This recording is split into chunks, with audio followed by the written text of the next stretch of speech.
Ah no, io non avrei mai pensato e non mi sarebbe mai piaciuto essere un uomo.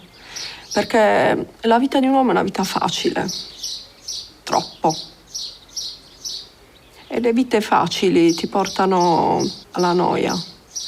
È facile raggiungere gli obiettivi professionali, è forse anche più facile raggiungere la preda sentimentale. Per noi donne è tutto più difficile. Però con la difficoltà c'è anche il fascino di arrivare alla meta con difficoltà.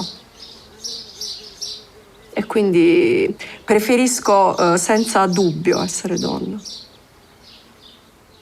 Eso es impotencia lo que siento cuando alguien piensa, es más, llega alguien, alguna mujer más bajita al kiosco y hay algo alto y me dice, ay, a ver si viene un hombre y lo coge. Me cago en 10, un hombre va a venir, pega un puño y pega un salto, teniendo yo 2 manos, a mí me va a hacer falta un hombre.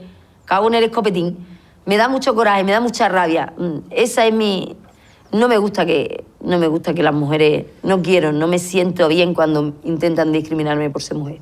Esa es la rabia o ese es el punto que yo más me toca y más me molesta. neex na yëguma ci benn jafe-jafe neex na am na 2 fukki at man ak moom sama 2 fukki at man ak moom ci lañ divorce bi li ko indi mooy damay xëy di liggéey si mun ma bul dem liggéeyi man ko man damay liggéey ndax man liggéey laa xam ci liggéey lañu ma yar mun ma bul dem man ko su ma demee ndax li ma bëgg di nga ma ko mën a jox ba ma ko mënee jox ma toog mu ni ma toogal ma xool li ma war a jox joxuma ko ma dem ni ko man damay liggéey loolu rek moo ñu si diggante du ñu xeexu ñu defuñu dara loolu rek la.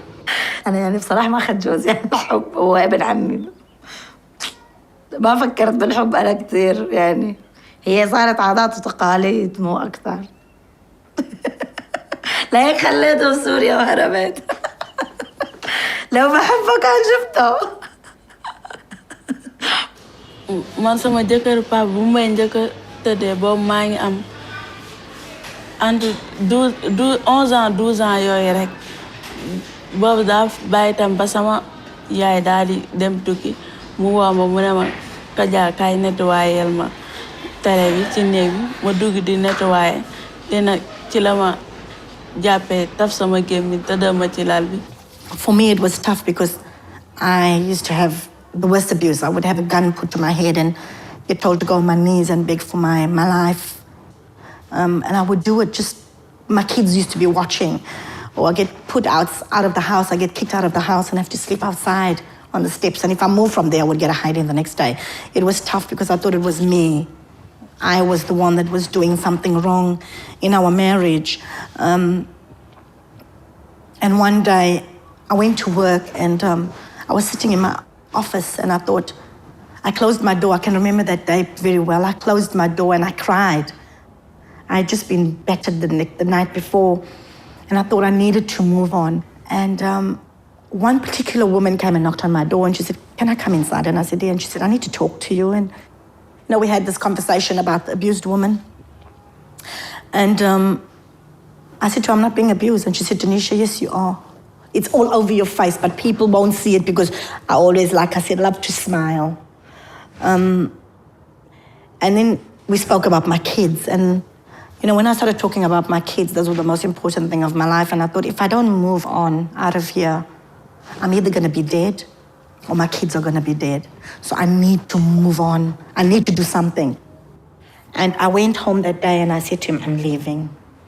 And I think Mark got a bit of a shock because he didn't realize that I was leaving. And he said, no, you'll never leave me. You will never leave me. You love me too much. And I said, well, you know what?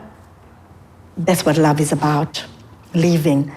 And I gave him 2 choices, and I only gave him 2 choices. I said to him, you either go for counseling or I leave. And you know what? Today he's a better man. He's never lifted a hand up for me ever since the day. That's about 9 years ago. So 9 years ago, I was still an abused woman. So